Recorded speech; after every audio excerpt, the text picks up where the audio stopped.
Good evening, ladies and gents. Welcome to the first hybrid show of the summer that does not require forced labor in the lithium mines. We are the Fantasy Millionaires and also ChalkBlocked. You know Nimble, Scott Simpson, the first person since 2020 to intentionally go viral. Next to him is the equivalence of Sasquatch doing the crane kick. At the Ralph Macho Mike Collins. I am Bo McBrayer, a.k.a. the King of Spice. Big time, just don't call me late for dinner. And we are joined by a guest this evening as enigmatic as he is handsome. He is a writer, an analyst, and a propagandist for NBCSportsEdge and Bad Faith Times. His hobbies include correcting the grammar of complete strangers, inventing homeopathic testosterone reduction remedies, and bandwagoning baseball teams that haven't been good since before he was born. Please welcome to the show, the Coral Rove of the wide receiver industrial complex, Mr. Denny Carter. Thank you, man. That amazing. What's amazing. Good, Denny? I appreciate it. I appreciate you guys having me on. That was a fantastic intro. Everything made me laugh. Everything about that intro made me laugh. What'd you say about Sasquatch doing the green kick? So that's me. Picture instead of Miyagi training Ralph Macho to do the crane kick, he taught Sasquatch. That's my plans. Denny the hair Carter is in the midst. That's right. How do you like? I got this hat on to like fake. I have Denny hair with this hat. Oh yeah, you do. Look at that. It's fake hair. I got fake hair going with the hat. That's not funny, my hair. man. Look, it's all gone. Oh no, now I got Denny here. There you go. Everybody's doing it. Everybody's doing it. Can I tell you something about Mike real quick, everybody? Just for those who are not familiar with Mike's golf game. Mike's a sandbagger. Okay, so but Mike, I hate that guy. Listen, Mike acts like he can't play. You know, he's hitting it all over the place, and then when it comes down to competition, when we're doing best ball, me and Scott versus Mike and a friend of ours, Mike suddenly starts hitting everything. Everything's down the middle. He starts draining 25 footers out of nowhere. I'm upset about it, Mike. Honestly, this is false. This is bad faith. Mike, bad faith. do not More be bad that faith guy. time. This is Nobody a lie. likes that guy Not on the true. golf course. I'm literally one of the worst golfers in the planet. But The only person worse is Nimble W. But nobody's disputing that, and nobody's claiming that he's actually a stick when the chips are down. We play for $1 a hole, and we end up like we shoot in the 140s, and someone wins $1 when we play. Good night. My goodness. That was like 4 or 5 years ago. I think you're selling our improved names. I don't know. I mean, you're getting some run from Denny. Denny is the best golfer I've ever played with. So Denny, he can legit. It's because you haven't played with me yet. that's right. Are you good? Yeah. He hasn't played with me yet. That's why he can still say Denny's the best he's ever played with. What do you shoot? High 70s. Yeah, I don't do that. Oh. I will say if I could get Scott on the driving range a couple times, and if I could work with Mike around the greens, I think first of all, Mike could be freaking Sevi Ballesteros around the greens if I could help him out, and if I could tame if I could. So you're gonna teach him to speak Spanish? Is that what's gonna happen? That's the key to the short game. And Scott, if I could get his swing to be a little less John Daly, I think he could be a really good player. I mean, there's everything mechanically wrong with that swing. Yeah. So is the swing resemble John Daly because of his boyish figure, or because he keeps chugging Diet Pepsis the whole round? No, Simpson needs to get electroshock therapy, like start over. Like he needs to erase everything that he's been taught, like in his entire life, to correct the swing. So it's actually this, Bo. What I mean by Daly is that Scott has a lot of wrist hinge in his swing, right? He starts the swing with his wrist, and he gets up here, and that thing's way past parallel. I'm talking down here. The club head's down here, and then he whips it around. And when he hits it, he hits the hell out of it. Okay, There I mean you it goes a long way. But if I could get that thing to parallel and then a nice little swing, then I think we could be in business. So he's basically treating the golf club like a back scratcher. He looks like he's playing croquet. That's what he looks like he's doing.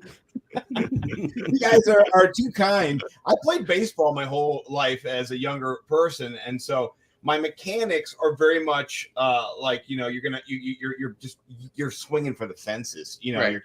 You're ripping and gripping. So he's telling us he didn't cross the Mendoza line either, because I mean, golf swing, baseball swing is just a different plane. It's the same wrist hinge, same hip turn. It's all the same. I played baseball my whole life too. I played golf starting when they told me that the golf tournaments would be all day and I would miss the entire day of classes just by being on the golf team. Nice. And I wouldn't have to make up any work. So that was when I was like full time from baseball to golf, because they were the same season. That's the process there. Yeah. Trust it. Indeed. So I'm sorry. I know we got to get into stuff, but I mean, since we're all here, should we bring clubs to the Fantasy Expo? Should we get involved? Should we do this? Should we see if Bo really shoots in the high 70s? I'll beat you with rental clubs if I have to. I'm a lefty, so I have to. You'll beat me, yes, for sure. Mike, I won't have time. I wish I did, but NBC has me booked solid. Really? Okay. He's really important, Mike. You don't know this about Denny, but NBCSportsEdge is now the home of Matthew Berry. You might have heard of him. Yeah. He's calling it Roto World again, which I think is just dementia, but we don't know for sure. You gonna be rubbing elbows with Matthew a little bit? You got any plans to do anything with him? I'm not sure about his attendance at the expo, but yeah, I will be working with him a bit during the regular season. Yeah. Cool. Yeah. Sweet. Cool. Yeah, you can tell him he has me muted. That's fine. You can tell him how great your hair is regularly. I'm sure he'll really like that. So we're really excited to have Denny here. And so here's the plan. We were kind of doing a little bullshit at the front because we are friends. But we're going to talk about big wide receiver. We're going to kind of go through some of the rounds. Not one through whatever. But we're just going to kind of say early round, mid round, and later round. Who are some of the wide receivers that Mr. Zero RB himself is targeting in those beginning rounds? Because listen, if you're going to do zero RB, you got to nail the wide receivers in the first 2-3 rounds, and you also have to nail the RB. So we'll hit the back end too of some of those zero RBs to kind of break down if you are going to use this strategy. Kind of walking through with Denny how you would use this in a home league to kind of maybe be a little contrary and pick up value. And then we got Bo and Mike, who they've both been known to robust RB, and they're both kind of flexible, does whatever he wants. But Mike's kind of can represent big RB if he wants here, and kind of give another side for some of the other players, maybe who he would advocate for in that time frame. So with that being said, I'm going to let Denny start off with. Denny, out of the top 4 or 5 wide receivers, and I'll go over them right now. If you're in the first round, and you're, Mr. Big Wide Receiver here, Cooper Kupp, Justin Jefferson, Jamar Chase, Devontae Adams, Stefan Diggs, out of these guys, where are you getting them at value? Where do you want, like, this is the guy that I want out of this group. If I can get him at this pick, I feel like this is where I'm kind of making some meat here. Well, I would say I prefer Justin Jefferson over Cooper Kupp slightly. It's a tough call, but I think that the way the Vikings offense is going to operate this year, and Jefferson's potential is just kind of off the charts. Cooper Kupp had in this historic season last year. I don't know if he can repeat all of that. His yards per route run, his yards per target, all of the peripheral stuff was completely off the charts. It was baffling, really. I don't know if that can continue for another season. He's locked in as a top 3 guy, of course, but I like Jefferson there. And I think Stefan Diggs. I mentioned, by the way, on Twitter a couple months ago that Stefan Diggs had a down year last year, and what I meant was it wasn't nearly as good as 2020. And Bill's Twitter saw this, and they eviscerated me for about 7 days straight For mispronouncing his first name. Is it Stefan like Curry, or is it Stefan? We don't know.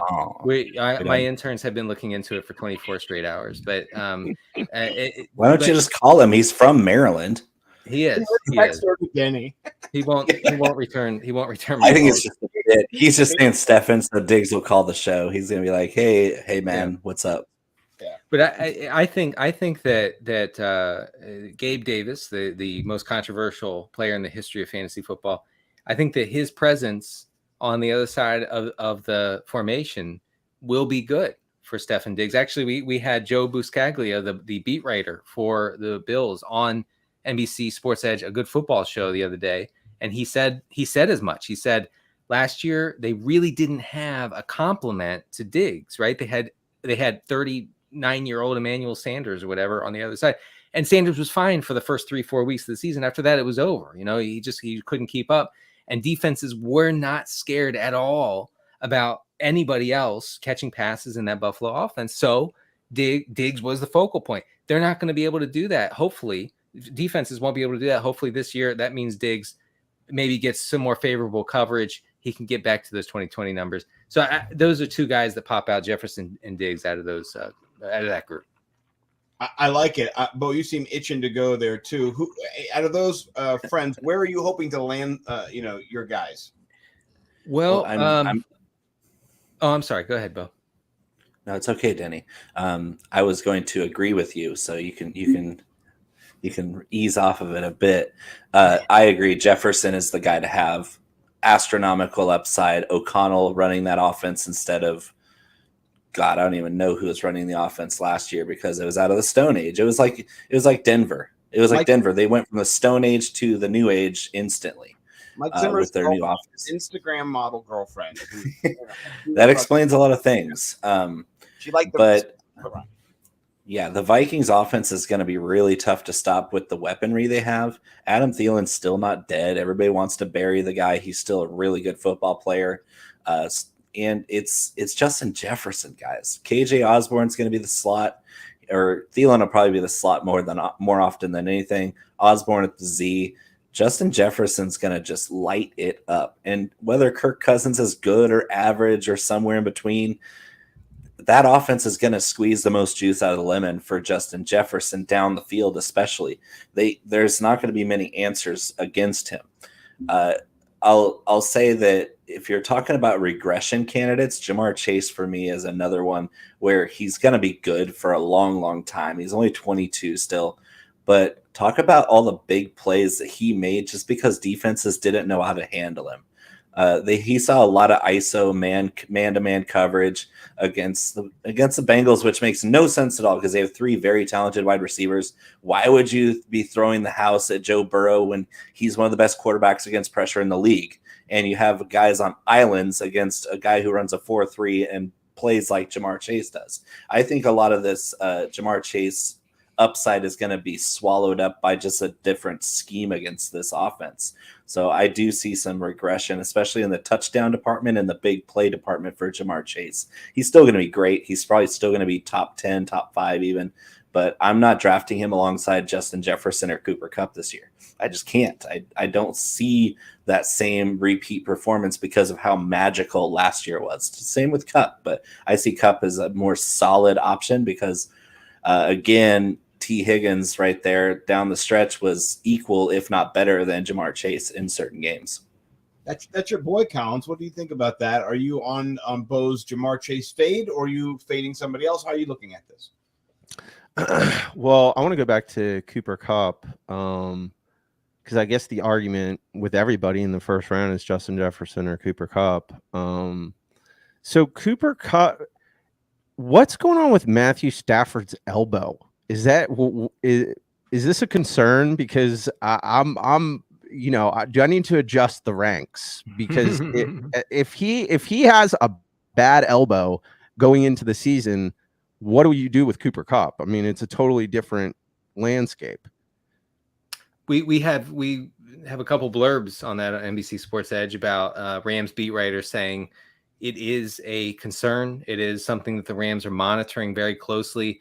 Stafford was able to throw some last weekend, which was good to see. I think Sean McVay said he slept well after seeing that. So I guess that's a good sign. But this is a quarterback who didn't throw a single pass all off season and likely won't be ramped up to 100% practice participation until the week before the regular season. He threw more passes in his 10 years or however long he spent in Detroit. He threw more passes than anybody else in the NFL. It's a pitcher's injury that he has. This is how it's been described. It's not a quarterback's injury. It's a pitcher's injury.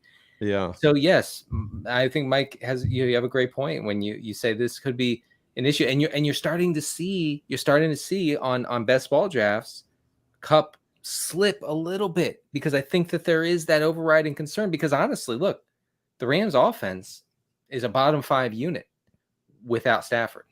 Oh yeah. Yeah. Now now you guys are giving me pause to adjust the ranks. When we go back, I'm gonna have to redo my first round. All right, let's jump down a little bit further. And today, I had to clean. If you follow me on Twitter, I'm sure everyone does here.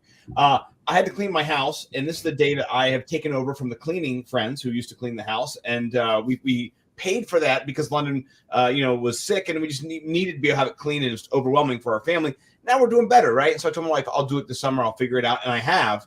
And I told her today, hey, we're gonna continue with me doing it the whole rest of my life. I'm gonna keep cleaning. So while I do that, I'm going to be listening to good quality fantasy football content. And so today I was listening to a good football show, right, with my man Denny Carter, Pat Doherty, and you had on Philadelphia's Dave. I'm going to say this right, Zangaro, right? Is that how you say his name? That's right. Why Pat had to practice 10 minutes for that? Poor Pat. Anyway, so that's my third grade teacher now. You see a name, you figure it out. But sure. You guys were talking 11 billion targets for AJ Brown. I'm interested in AJ Brown a lot because he brings a different dynamic to any offense that he comes into. He is that guy. You saw against Baltimore a couple years ago when he just manned up against like half their defense. And Baltimore is just a vicious defense. So not every play he's going to do that, but he's just going to establish a different, persona. He's wide receiver 12 right now. How are you drafting him? How are you dealing with AJ Brown when he comes across? Because you're still probably in that wide receiver, amassing stage of. But for people who don't know, Denny is a wide receiver hoarder in the earlier rounds, and they call themselves zero RB truthers, but really he just loves wide receivers. So don't let him lie to you. Yeah. Yeah. He's a 4 or 5 wide receiver pick in a row guy.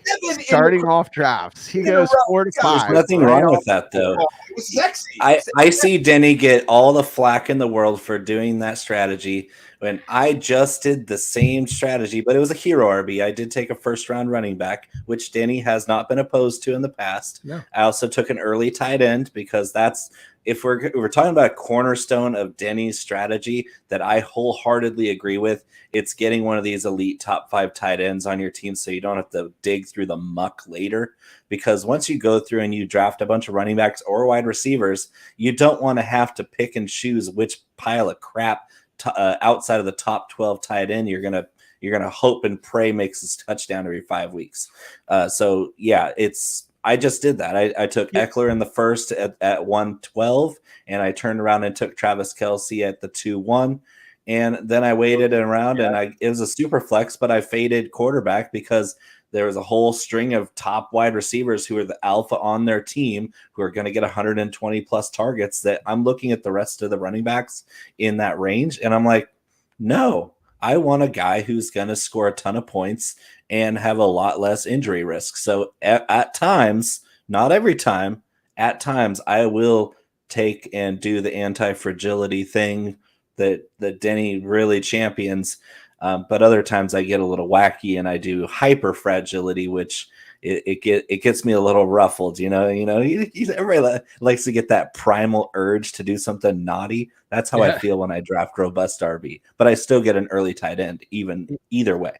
Here's the difference between you and Denny. Denny doesn't want the first pick in a draft because he probably has to take an RB at that position. And if he's number 2 to number 12, he's grabbing himself a wide receiver, and then he's grabbing himself a wide receiver, and then he's grabbing himself a wide. The only way he's taking a running back anywhere in those first few rounds as if he has the number 1 pick. That's right. Yeah. If I can get CMC or Jonathan Taylor, I just do it and bite the bullet and go. After that, I won't take another running back until round 8, 9, 10, somewhere in there. Until James Cook comes up in the Well, it depends on how many flex spots you have, because you kind of want to run it out so your wide receiver depth is built into your starting lineup. So if you have 2 or 3 flex spots, you want 2 or 3 extra wide receivers, and then you can just load up on handcuffs. So your whole bench could be handcuffed running backs, because who knows what shit show is going to happen after the first couple of weeks. And that's where Denny's strategy really is genius. I would say I really appreciate everything you guys are saying. I want to give credit where it's due, and the thought leaders at RotoViz, Sean Siegel, in particular, have really led the 0 RB charge as far as like the theory and what's behind that and the foundational aspect of it. I have fun with it on Twitter, and I believe in it, and I've used it to great effect in leagues. So. It's definitely not mine. I do want to say real quick about what Bo was saying about stocking up on running backs later in the draft and filling your bench with those kind of running backs. If you're drafting now, like in the next week, we have a whole preseason ahead of us. Okay, we have so many injuries that are going to happen over the next 3 weeks, that if you go 0 RB and your RB1 is someone, I don't know. I mean, your RB1 is someone like who goes in the 4th? I don't know, James Conner. Okay. Ugh. I know it's disgusting to think about. But Scott will never be the same. But what you do honestly, you get, once you get your 4 or 5 foundational receivers in the early rounds, you're done. Okay. You don't need to, the point is not to get 15 receivers. It's to get 5 or 6 really, really good ones. And then you fill your bench with flyers, and through the preseason, you never know what will happen. And you might end up on September 1st looking at your roster and saying, oh my God, I have 3 starters. I have 3 starting running backs. Like this is a possibility you knew would happen or could happen, but it wasn't guaranteed. That's the sort of that's the anti-fragility aspect of it. Chaos happened, and you benefited from it. I love it. Let me do a little rapid fire here. I'm going to give you guys each, we'll go around the horn here, right? No points given out, but you can do like a little tiny mini hot take behind it. Give you guys 3 wide receivers. You tell me, and this is in the mid-range, right? Where Denny's kind of still drafting in that fourth round, so if Denny's still going his for let's say he goes RB, hero RB or whatever, and then 3 wide receivers, or he's just going 4 straight wide receivers. So in this range, I'm gonna give you 3, and just off the top of your head, I've got DJ Moore, Jalen Waddle, Mike Williams. I'm going to go to Mike first. DJ Moore, Jalen Waddle, Mike Williams. Just give me the first one. Who do you want out of those 3? You're on the clock. You've got 10 seconds. All right. It's between I'm sorry. I'm just trying to think. I'll take Mike Williams. Mike Williams. Okay. I mean, it's tough between him and DJ Moore. I guess I'm just going with gut. I'm going with him take a touchdown upside. Him taking another step forward. Denny's humongous doppelganger, Justin Herbert, dominating. That skin is very clean. Let's look at the smooth skin, the pores. Denny has not had a breakout since like 1969. Guys, come on, Oregon Duck. Yeah. I think he takes a step forward. I feel disrespectful to DJ Moore doing that, because if you're just going on what we've seen thus far, you should pick DJ Moore. Talent as a wide receiver doesn't always translate to the touches being in the right areas with the quarterback who's competent enough to lead you into that. I think Justin Herbert is a more downfield pass. than Baker Mayfield is when it gets down there. His accuracy is better. But all right, let's shift to Bo. Denny will be the last word. Bo, who's your guy? I love your take, Mike. Who's your guy and why? Mike Williams, because the other two are not the alpha on their team. I think Keenan Allen is always going to be Keenan Allen. I don't think he has the same ceiling he might have had a couple years ago. Mike Williams has been the ceiling guy for the Chargers the last year. He was a wide receiver 1 last year, wide receiver 12, even after he kind of faded down the stretch. That's huge for fantasy, as you want the guys with upside. And I'm not saying that the other two guys don't have immense upside with their abilities, but DJ Moore is always going to be second fiddle to Christian McCaffrey in that passing game. And he's never been a wide receiver 1. He's started his career with 3 straight 1,000-yard seasons. He's never scored more than 4 touchdowns. Mike Williams can score 4 touchdowns in 2 weeks. And Jalen Waddle is going to have to play second fiddle to Tyreek Hill, most likely. I don't know about their upside with those two. I know that Mike Williams has wide receiver 1 upside because we just saw it. And he's got the best quarterback of the 3. All right, well, 2 for 2, Denny. I don't want to put you in a corner here. No one backs Denny into a corner. That's right, as the movie goes. Seen it? Yes, it's DJ Moore for me, and it's true. I mean, it would be nice if DJ Moore eventually scored a touchdown. I would be a fan. Even Jacoby Myers just scored, and DJ Moore did not. I would be a fan. Just one, DJ, if you could just do that this year. But okay, here I recently wrote this up, and it's on NBCSportsEdge.com if folks want to check it out.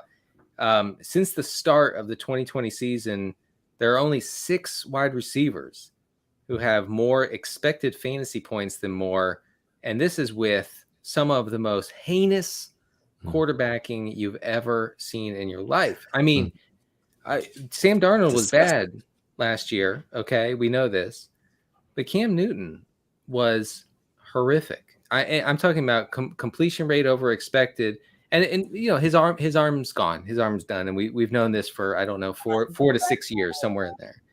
And right. I'm back. I'm back. I got no arm, but I'm back. It was fun while it lasted for about 12 minutes, but his completion rate over expected was abysmal. It was the worst in the league.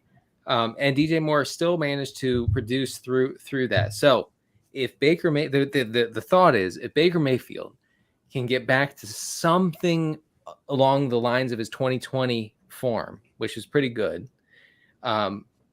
we can get DJ Moore. We can get a ceiling season from DJ Moore. It doesn't mean that he's a top 10 receiver, but thankfully he's not being drafted as one. So I like Moore. Yeah, no, I like that. I just took Moore as my wide receiver 2 in one of these tournaments, that people are doing right now, where you kind of analyst league type thing, where it's a fundraiser for something. I don't know what it's for, but I think I took him in the 5th round of a 2 QB. I think I'm like the 7th pick. So a 2 QB league, and I felt good about it. I did. I really do. I like it. I like both of them. I think DJ Moore is going to surprise a lot of people. I'm going to go DJ Moore by a hair, and the touchdown upside, though, with Mike Williams from game to game is what's going to happen. Mike Williams is going to get you 35 points, 25 points, 6 points. Mm-hmm. And that's how it's going to go. Hopefully, DJ Moore can get you 25, 15, 18, 20, 16, 15, 25, 23. And that's what you want. You want somebody who can be consistent, especially if he's your wide receiver 3. In a Denny scheme, that's what he is. So let's transition real quick. We talked a little bit of wide receivers. Denny, I know you have sent out for NBC Sports Edge your tiered 0 RB targets round by round. So it's not just you go, I got 3 or 4 0 RB targets. Right? No, the way you do is you build a individualized draft based on kind of who you targeted in the first round of wide receivers, and then who is available in those positions. So, but I do want to walk you through and kind of give you some opportunity. Who are some of those RBs that, okay, so now we're running out of wide receivers, and there's a cutoff, and now you're switching to RB flow, right? And you're like, this is the hinge, this is the RB, or this is the wide receiver range, where you're like, it's time to kind of convert from heat to AC, or whatever they call it is. Yeah, no, that's a great way to put it, Scott. And to say, you do make a shift. You say, I have my 5 or 6 receivers. Like, it's time, as the kids say, it's time to go ham on the running backs. Okay. And that sounds delicious. I don't even like ham all that much, but I go ham on running backs, and so you have off the bat, Devin Singletary has jumped out to me as a candidate, but man, the training camp stuff coming out about James Cook and also Zach Moss, the Zach Moss aspect really complicates things for everybody in that backfield, because Zach Moss in 2020 was the best Bills running back, like by a good margin. And if he's back, he was injured for most of last year. If he's back to full health, that's a major issue for Singletary and James Cook, I think. But especially Singletary. So I mentioned him. He's actually the cover guy on my article. I think I need to change that. So he's kind of off the list. But one guy a little lower in that range, and you can tell me if you guys are horrified by this or not. But Michael Carter, and I know. Look, I know Breece Hall was drafted with the idea that he's going to be a workhorse running back, but I ignore the fact that Michael Carter put up really solid, not just raw stats, but the peripheral stuff. Excellent pass catcher, efficient pass catcher, good runner, right? So I don't think that he's just going to sit on the sideline and wait for Breece Hall to need a breather, right? I think that he's going to be part of the offense. But the upside is, if Breece Hall misses time, then you have an actually good running back who can step in and take those snaps. That's a great one, by the way. Thank you. And Mike Collins might want to speak to that, because he's itching. I can tell he's itching to glom on that bandwagon, because he's a Michael Carter truther. Yeah, I just I like, if we're talking about getting, somebody you went chicken RB and now you're going ham RB. You're ready to go RB. I think Michael Carter is, I don't know if you'd say he's a steal, but Breece Hall is a rookie, and we're talking about the Jets, and we're talking about just, kind of like that old school football mentality where Michael Carter has the job. I expect to see him at the beginning of the season more than I'm going to see Breece Hall. That's where I think it's going to be. I think Breece Hall is going to slowly take the reins, but again, adding on to what Denny said, I think it's going to be a 2 RB system. They're not just going to give up the talent that they have with Michael Carter and all the different stats that he had last year.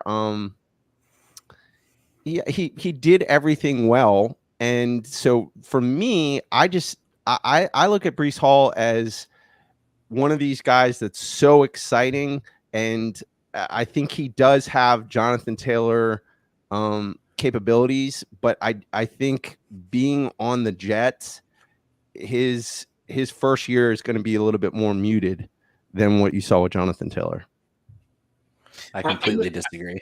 I'm just going to say, listen, I have them both in Scott Fish. One was in round 6 or 5, round 5, and then one was in round 13. So, you can't go wrong. Either way, they're going to get targets. They're going to give targets to the running back. Like, that's one of the top 10 offenses that targeted the running back last year. So I want action on that, particularly with just, Zach Wilson. Did you see that throw he made up his back foot to Elijah Moore? I got full chub on that one. I'm not going to lie. I don't know if you've seen that one. It's in slow motion. They have to slow down. Yeah, the camera pans. Elijah. Then they have to slow mo back. He's on one foot. He just flicks his wrist. It's like 60 yards, and it moved. But I don't have Elijah Moore on my team. Unfortunately, he got scooped up. But that sounds unfortunate, Scott. Guess who does? Elijah Moore? Oh, okay. I'll stop humble bragging and stop sharing my screen. So I'm with Denny. I like that a lot. So when you've got Michael Carter, that's your first one. How are you kind of building from there? Who are some of the next time around? Are you an Isaiah Spiller truther? Are you looking at Damian Pierce? Like, Yeah. is there a rookie kind of that you're going to go? This rookie might emerge in this backfield as having a bigger role in maybe not just injuries, but just as they assimilate into their offense. Yeah. So I'll read some of the guys I mentioned in my Zero RB tiers article on NBCSportsEdge.com. Denny works for NBCSportsEdge.com, guys. And if you don't follow He's either a company one, man. Company man. Follow either one of them. If you don't listen to a good football show, come on, get your act together here, folks. Right. Let's move the merch, right? Come on. Right. And the rumors that I have an NBC Sports Edge tattoo are erroneous. No. All right. So we have a washable one. It was a washable. I guess we'll find out in Canton. That's right. It's on my neck. We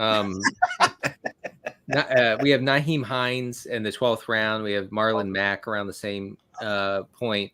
Obviously, Michael Carter, Alexander Madison, Tyler Algier. Tyler Algier is interesting, I think, because I think, there's this weird thing in the fantasy industry where people have said Mike Davis didn't work out last year, so how can Tyler Algier work this year? And I don't really understand that, because we're talking about two different players, two different, right? Scott, that's my reaction. Is have you seen the other guy's thighs? They're not monster trash can thighs. It's going to be a different. Well, I don't want to impugn anybody here or watching, but I will say that Mike Davis's 4th round ADP last year was the worst ADP I've ever seen in fantasy football across any position. Yeah. It was baffling on every level. I'm with you 100% on that. I couldn't believe it. I wouldn't have taken, I think, and I believe I was on the record of saying this, I wouldn't have taken Mike Davis in the 12th round last year, much less the 4th. And so just because if you got burned on Mike Davis, that's on you. Like, that was a bad pick. And Algier is now available in the 11th, 12th, 13th round. Is it possible he gets a bunch of empty calorie carries between the 20s? Yes, it is. It is possible. But he's a big back. He could get goal line work. He could get short yardage stuff while Cordarrelle Patterson gets the receptions out of the backfield. So I think that he's at least interesting there. And then you have some other guys: Khalil Herbert, Tyrion Davis-Price, Deontay Foreman, who I'm very interested in, Kenneth Gainwell, and Zamir White. Zamir White gets more interesting by the day, I think. Sure. Oh my God. As Bo would say. We're big. Yeah, those last two he mentioned got me out of my chair briefly, because I don't have much vertical to me. But anyway. Let's just say, can I come on? I want Bo to talk and Mike to talk too, and then I'll shut up. We talked about Zahir. Me and Michael were talking about him on the phone the other day. It was hot and heavy. Just, not even didn't make it to Twitter, didn't make it to any podcast. It was just, now it did, but we were just like, when you talk with your friends and you're like, you see that running back, right? It was one of those talks. So, Bo, go ahead. I just want to concur that we're all in the same club here. There's a lot to be said about pedigree, and Zamir White was a 5-star high school recruit, even after 2 ACL surgeries. And he's kind of got that Frank Gore thing going, where he had 2 ACL surgeries very early on when he was very young. And after that, he's been healthy and he's been explosive. He's a 5-star track athlete. We're talking about a bigger back who runs a 4.4, who's got good lateral agility. He's an extremely intelligent player. I scouted him as one of the top 5 running backs in this class. And he went to the Raiders team that has no interest whatsoever in featuring Josh Jacobs. None. And Kenyon Drake, who? Mm-hmm. We're talking about a guy that this new system, Josh McDaniels' regime, drafted specifically because of his upside, his recent health. All these running backs are going to get hurt. I'd rather have them get hurt as a senior in high school, freshman in college, and then get stronger and stronger as they go along, rather than investing heavily in them and having them get hurt early on. Kenny Gainwell, is just another situation where he's the guy that the current regime specifically drafted with a role in mind. They want him to be their version of Austin Eckler, Nyheim Hines. Yeah. You have the Shane Steichen and Nick Sirianni connection to the Chargers and the Colts. They want him to be that guy, and they have no interest whatsoever in featuring Miles Sanders, and neither did Doug Peterson. So we wonder what Miles Sanders' job actually is, other than being the guy that just eats up volume. Yeah. And is actually pretty efficient, but the team just hates him for whatever reason.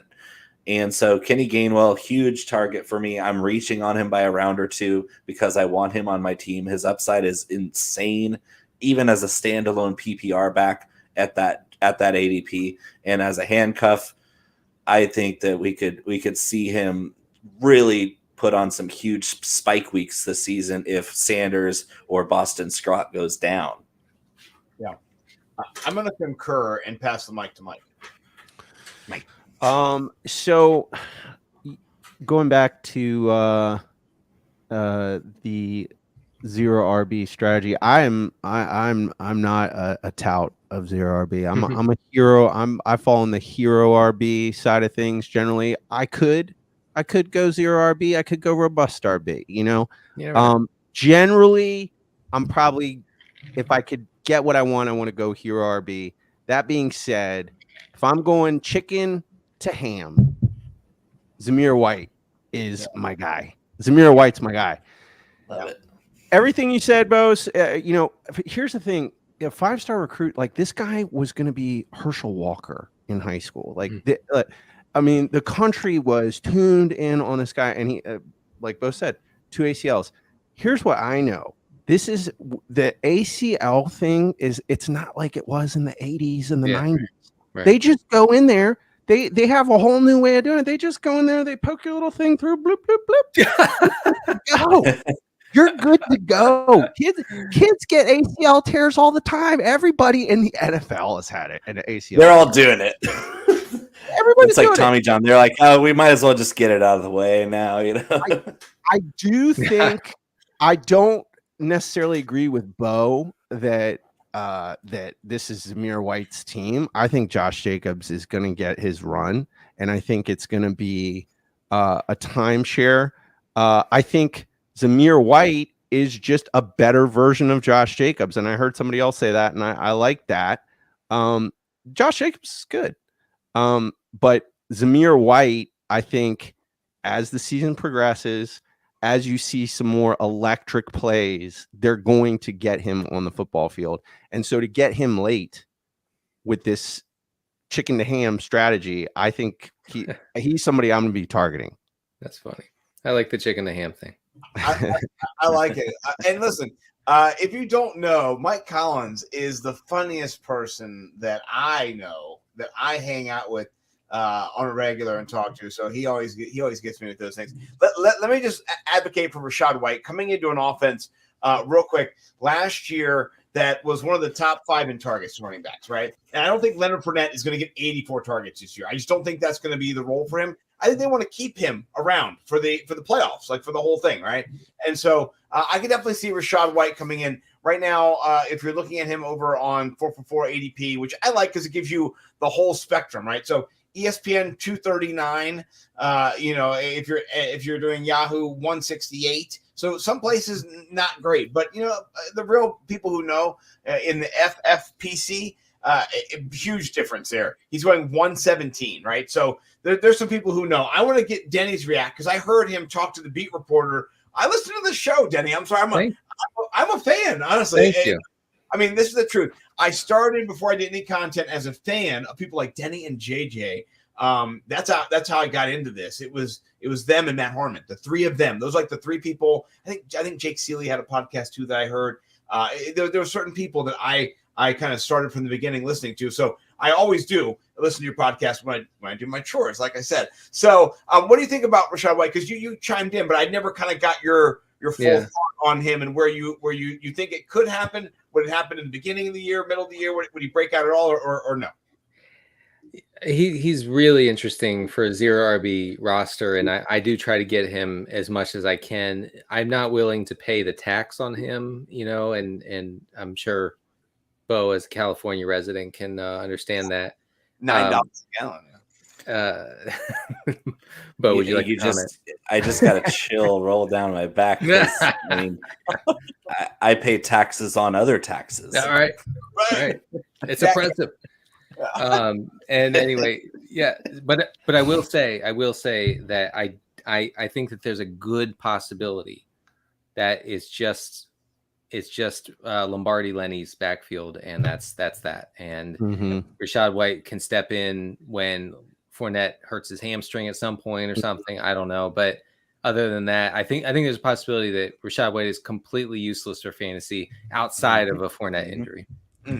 And even then, I will say he has a big problem with Keyshawn Vaughn still being there.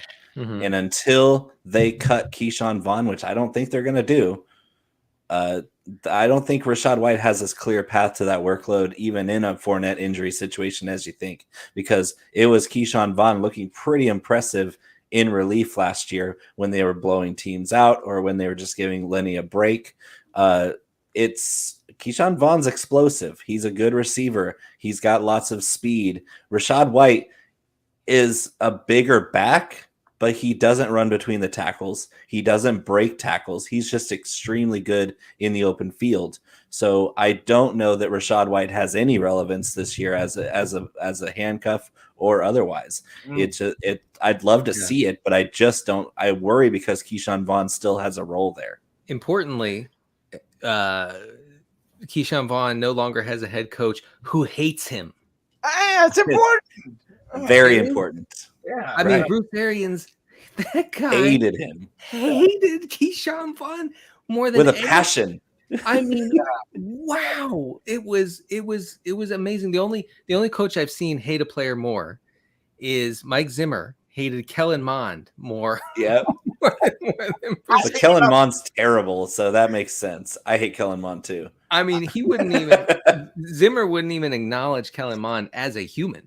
They would ask him about it and be like, "Never heard of him. Sorry." Next question. Yeah. Did you want to talk about Kellen Mond? What's there to talk about? Yeah. Yes. That's what he said. By the way, we have a listener. Scott, can you highlight Sean's comment about the ACLs? Custom neighborhood Zoomer thing. That's excellent. This is true. I mean, they're all doing it. They're all doing it because honestly, my right knee is in such a state right now that I could actually go outside and just tear my ACL right now. Like if I did a sprint, it would just shred, and I know that, so I could do this. That'd be straight busting for real, no cap. No cap. On God. On God. On God. I'm not gonna lie. I have a doctor's appointment on Tuesday when we get back from the expo because I've been exercising. I've been working out. I've been getting in shape. Yeah. I'm not sure if I have pulled something in between my groin and my testicle. Something's going on, man. Something's going on. So after 2 months, of that's not your ACL. No, I know. No. I'm saying you just don't know what you're going to do when you're out there. I mean, I have not run as a fat guy for a long time, and I get out there, I huff it and puff it, and I chase around winter.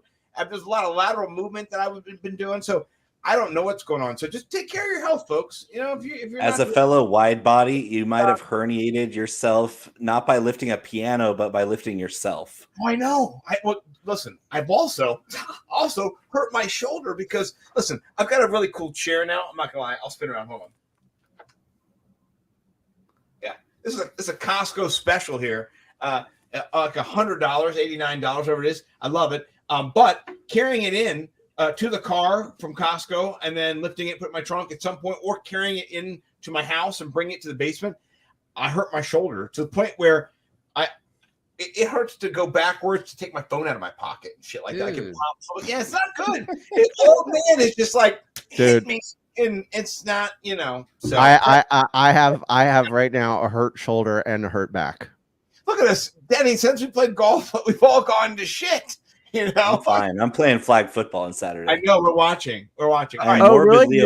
morbidly obese, and all I've done is eat and drink and smoke weed for 2 straight years. I'm still playing. This is my guy. I love Bo, man. Bo is the guy. If you don't know, I'm definitely coming to watch. Is it too late to get involved? You can go watch. It's going to be at Tom Benson Hall of Fame Stadium. I'm going to be the next Zamir White out there. Or like Amir Abdullah. Did you pay to do it or what? No, they're going to have to pay to get in once they see what I'm bringing. Yeah, they're going to have ushers at the entrance. Yeah. You're turning into a pay-per-view event. Is that what it is? So I'm on Mike Clay from ESPN. I'm on Mike Clay's team. Really? And, Nice. Yeah, and he goes, so he comes out and he goes, all right, Bo, I'm going to have to remind you that this is not tackle football. It's just flag. And I was like, so no truck stick. Just make sure, no truck stick. Oh. What if I'm blocking? Can I hit the truck stick while I'm blocking for you? I want to make sure you look like Jonathan Taylor out there. That's hilarious. All right. Before we ask Denny what his favorite food is and get him out of here, we appreciate him so much. Yeah. I tweeted this out earlier, and I want to ask you boys. Denny already has said his, and I'll let him share his. But I want to hear from Mike and from Bo in a Denny Fight Club situation, right? We got 15 Denny's here. You know, a couple guys got a round robin in here, but they all fight it out. Who is the winning Denny? Who's your Denny and why? While you're thinking, Denny, give me yours because you shared on Twitter immediately. You knew which guy it was. So go ahead. Yeah. Pink sweater, salmon sweater, Denny. Coral. That's that's my wife's sweater actually. Nice. Which is why it's so tight on me, and that's why she left. Yeah, we know why. Right. She left about 6 minutes after I put that on. It's unfortunate. But you know what? I was already idling, Denny. You don't have to lie. I accept it. But here's the thing. So someone said on Twitter, it looks like that version of me wants to destroy something beautiful. I agree. Well, I thought that was funny, and then I think I replied that that's the picture I have as the contact in my phone. So, yeah. So when you text me or we text each other, that picture comes up. I like the sweater. I'm not gonna lie.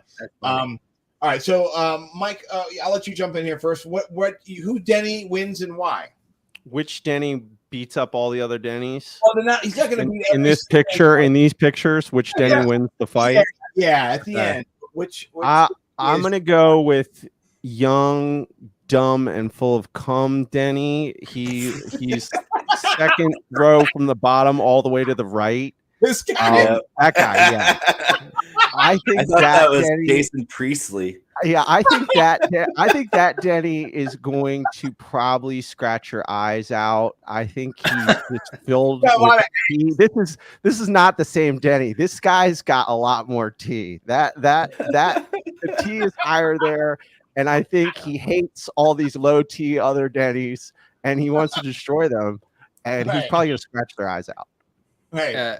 So Mike, I was about 28 there. Okay. And the story behind that is my newborn son at the time had kept us up all night, right? Mm-hmm. And so I was just in an ornery mood, just terrible mood. But we had to go to church and then go to brunch afterward, right? So it's a lot, and the baby's crying, and it's just you can't function when you haven't slept much. Anyway, so I think my wife was like, "Hey, say cheese," and I was like, "I'm absolutely not saying cheese right now," and that was my face. You could see it. Instead of cheese, he said red rum. There's danger. There's danger in those eyes. There is. Somebody did point that one out. I have to say, there's a lot of fun responses.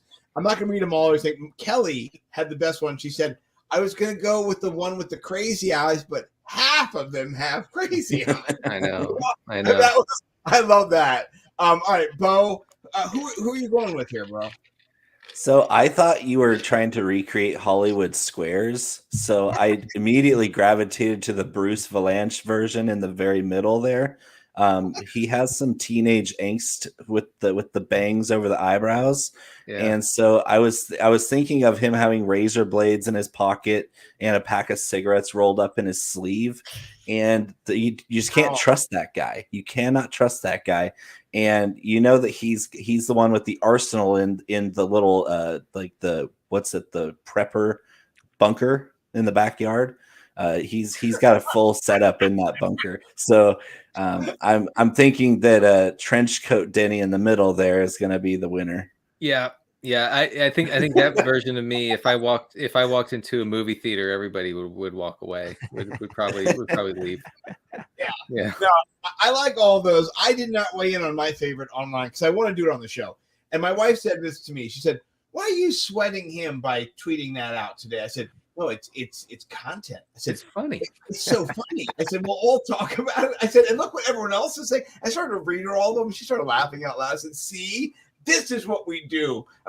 We're still trying to win our wives over. I don't know if you are, Denny. I mean, your wife left, but my wife.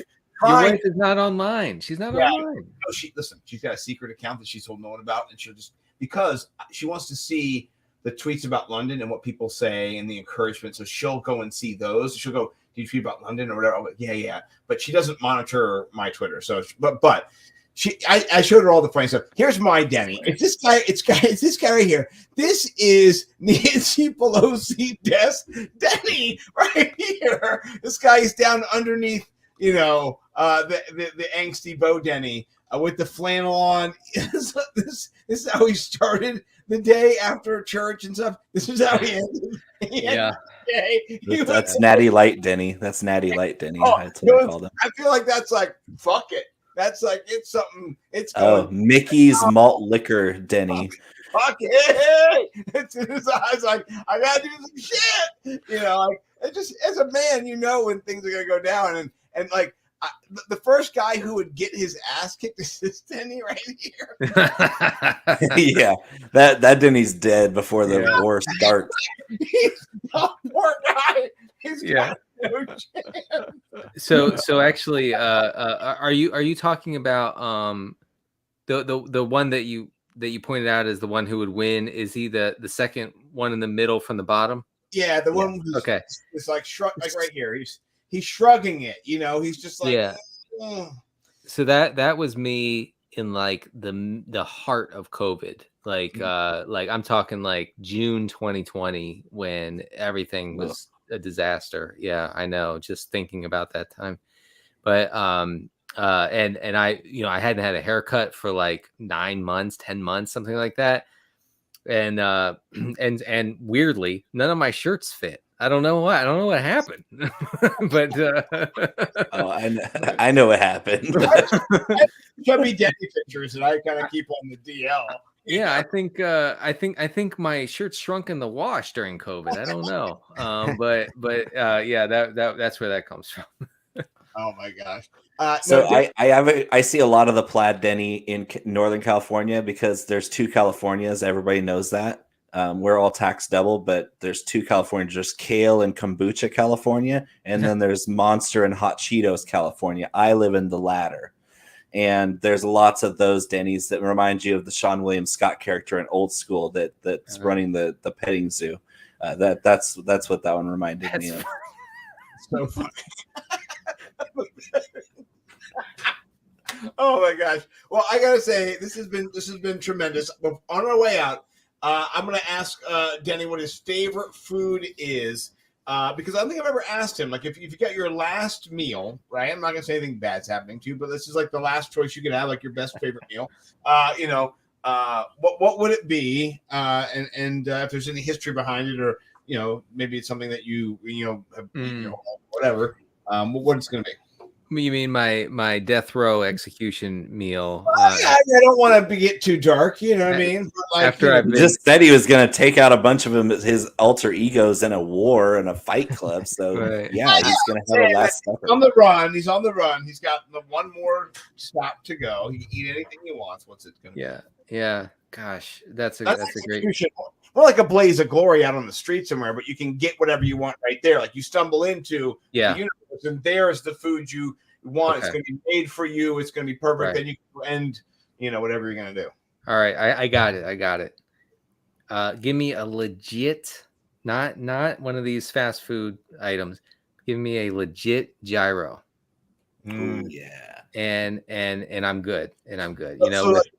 Dripping with a side of hummus. Yes, with hummus. Yes, right. So I went tzatziki all over that thing. Yes. I went sliced tomatoes. I want lettuce. I want it all. Falling out of it as you I want the pita to be warm, and I don't want the pita to be too thick. Okay, I want it to be somewhat thin pita, but it needs to be warmed, and it has to be tons of gyro. Okay, like the meat. It has to be a crazy amount. Right. Okay, dripping. The oils are dripping off of it. Yes, all over, olive oil, everything. Give me that. Mutton. Give me that, and I can leave this mortal coil happy. Before I ask Bo and Mike and share mine, Denny, have you been to Greece? Have you been traveled the other side? I have twice in 2004 and 2008. Yeah. I went in 2010, and this is my little tiny story. I was there for I went to Italy for a week to 10 days, and then I went to Greece for about 7 days. And we're going to go home, and we've been all over Greece. We're about to go home, and we're going back through Athens. And the volcano in 2010 in Iceland is erupting, and it's spreading an ash cloud over Europe that no one can travel. So we're stuck in Athens, which sounds, it's terrible. No, it is, because you're stuck in a hotel that every day you have to go out of the hotel and into the line in the airport and stand in line for like 1 million hours. Your ticket to see if you can fly that day, which every day they're like, no, you're not going to fly. So what I did for that extra week, by the way, I should be teaching back in the UK where I'm supposed to be teaching. I'm telling my boss, like, I'm stuck in Greece, but at that time, what we would do is we would drink the beers, the mythos. And then one day I was like, fuck it. I can't, it's like a terrible time. I bought like 6 mythos. I just sat in the room, watched the news, just drank them. Or it's like, are those like liter mythoses? I was like, I don't know. It was a fun time. We finally then took a flight from Mythos Island over there in Greece to Italy, because they let us do that. And we took a rental car and I drove from Italy in one day. We drove from Italy all the way to Calais in France. Wow. And it was like 27 hours of driving. We took a nap for a little bit and got on a ferry, went across. It was just the craziest time. It was like planes, trains, automobiles, but with a beautiful lady. So I'm not going to complain. But wild times. I agree. That food over there is you've had over there. It melts in your mouth. Like you can't explain. Yeah. All right. I'll go Mike and then Bo, because Bo's the connoisseur. Man, I wasn't even thinking of anything good, but the first thing that came to my mind, what I would want is this bacon, egg, and cheese breakfast sandwich at this place in Frederick that I go to all the time. It's so good. It's got this just like, I've still haven't taken Scott there. When you come up for the draft, we'll have to go there the next day. It's got everything with sandwiches. It's the bread. That's the secret to a good sandwich. It's the bread. Like, the ingredients are the same. I don't know where they got this bread, but it's just so perfect. And it's this big, huge sandwich. Like, it's like this big. I get it over medium. So there's just a little bit of egg drip that comes out when you take the bite, and it's just That's what I would get if I'm answering at this exact moment. That's not a bad answer at all. That's strong to quite strong. Bo, how about you, brother? Because you're the foodie. So I'm going to go off the rails here because I'm apparently the connoisseur, but I'm going to ask them to make something completely impossible, because I'm going to ask them to resurrect my grandfather and have him make smoked salmon, like smoked Alaskan, fresh caught wild salmon, because it's the best. And I would also have a whole smorgasbord of all the things that he made, because my grandpa was a chef. He cooked for all the brass during the Korean War, and then he drove a logging truck the rest of his life. So riddle me that. The guy spent the rest of it, whatever days he wasn't on the road driving his big rig, he was in the kitchen making everything from scratch. And as soon as I could see over the countertop, I was helping him out and learning things. Nice. And so that's, for me, I would be like, I want his tacos and burritos because he would make the refried beans from scratch. I want his chicken and dumplings because he'd make everything from scratch. Like, we broke down the whole bird and pressure cooked it, and then broke it all down piece by piece, and then threw in fresh egg noodles. Like, we're talking the stuff, like when I was like 7 years old, was elite. And I haven't been able to reach that even with my own cooking. So I would ask whoever the executioners were to resurrect my grandfather, may he rest in peace, and put him back in the kitchen, put him to work, because I mean, he would gripe about it, but at least he would be cooking for me again. I love it. And if you don't know Bo McBigtime, Bo McBrayer, I flashed his stuff up there while he was talking. Go to bigtimeflavor.co, right? I figured it out after all these times, right? And he's got a bunch of different seasonings. If you like it hot, if you like it, smooth, if you like it dry, whatever you like it. He's got the hot box. Mike has the hat on. My hat's over there hanging on my wall. Show him the hot box. It's one of the best hot sauces you can ever have. It actually tastes really good, and it'll still burn you, but it tastes really good. So do check them out. I'm going to say this. It was a hard. I went sandwich too, like breakfast sandwich. I'm a great big breakfast, egg, sausage, bread type. I'm with you guys there. I thought about it, man. I worked at a pizza restaurant, and it was called Hungry Howie's. Mike worked there actually too, here in the Durwood area, the Gaithersburg vicinity, Rockville, in between there. Denny lives in that right down the street from you, Denny. Right, I know, dude. I used to get Hungry Howie's all the time. I'm talking delivered. Me and Mike might have delivered to your house and not even known it, and just been like, because we did it for like 4 years, like that. Like we were there for a long time. It got me through college. That's how I paid for my college. I did pizza on Fridays. Oh, it wasn't during your college. Okay. Yeah. So, but it was long. I'm like 69 years old. In the 90s.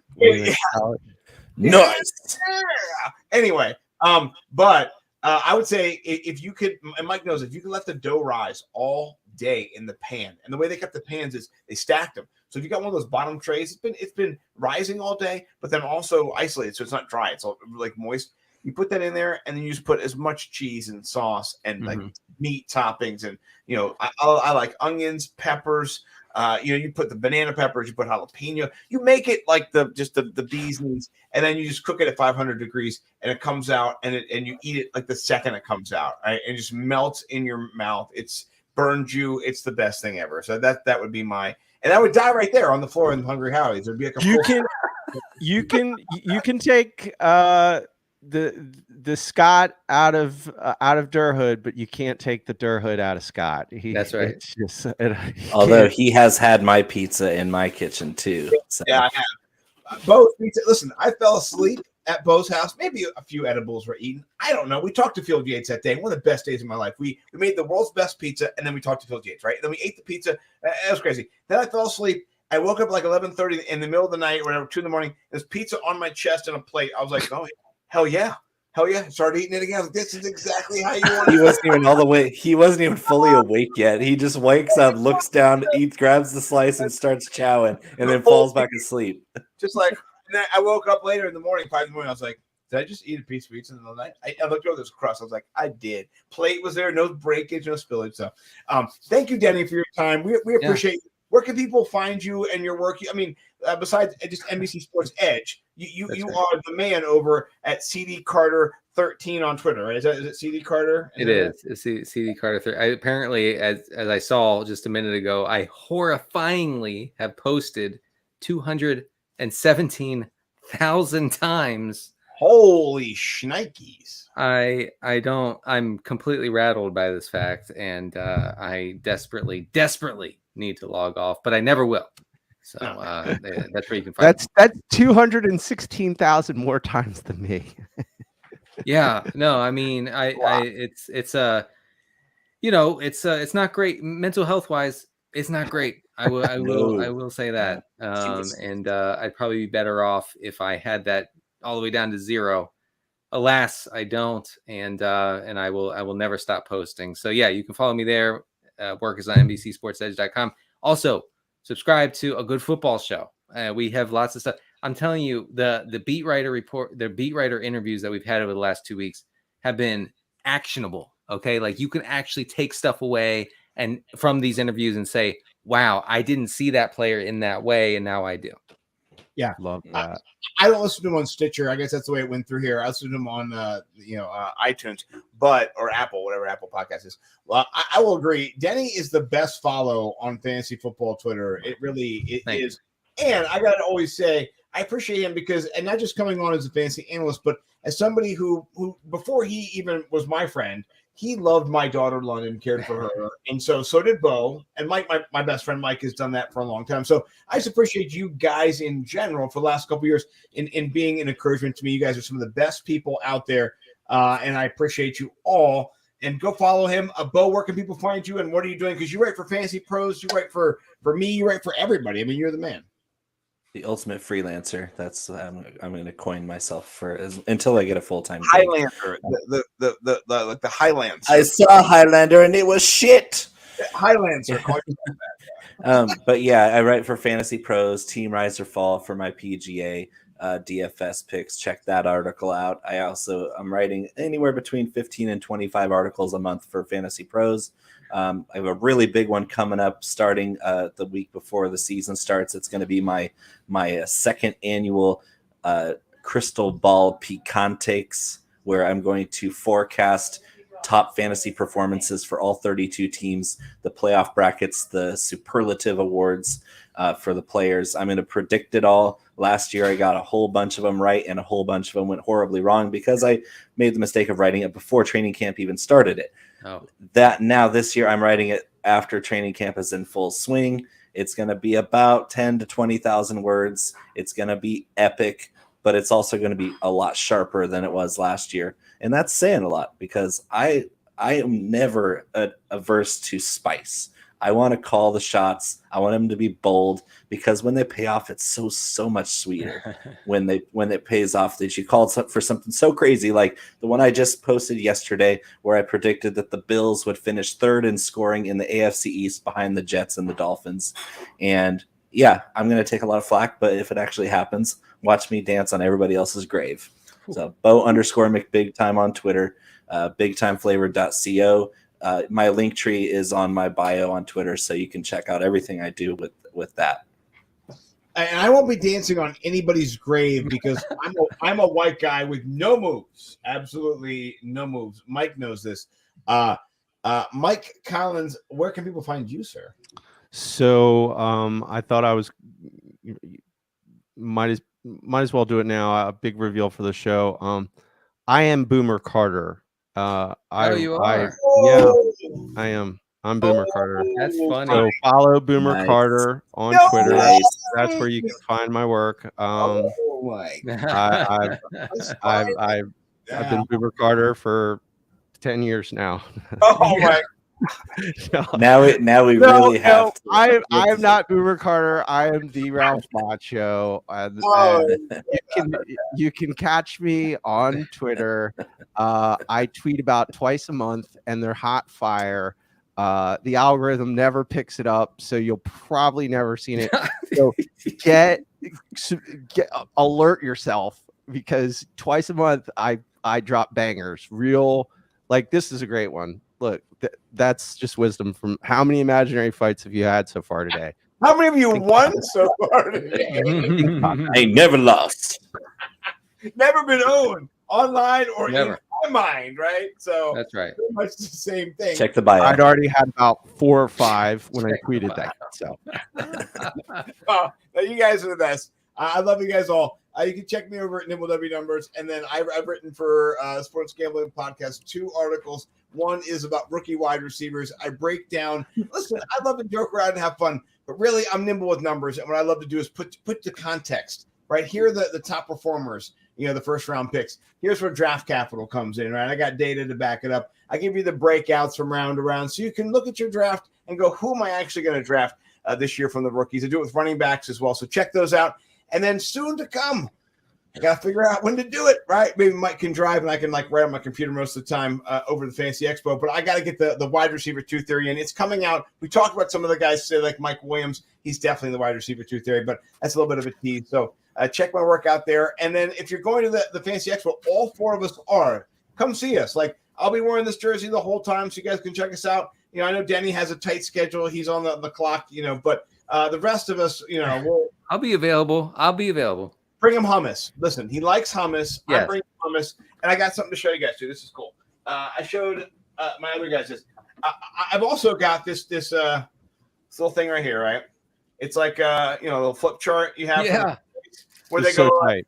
Yeah, and I'm not going to rip it open, but if you look on there, it's the QR code for both of the YouTube channels for Fantasy Millionaires, which I do with my man Mike Collins, and then also ChalkBlocked, which I do with my man Bowman Big Time. These are my favorite people in the world. Man, I talk fantasy and DFS with both of them, and I'm bringing like 800 stickers. Right?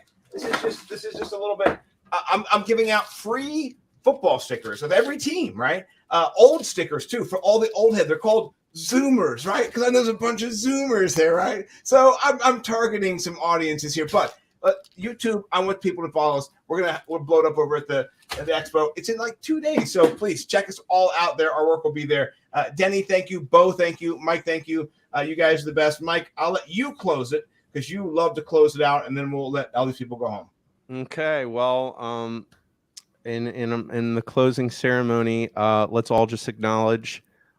We are now entering our 3rd fantasy football season in the end times. We're entering the 3rd one in the end times. So with that being said, peace and love throughout the world. Peace and love, everybody.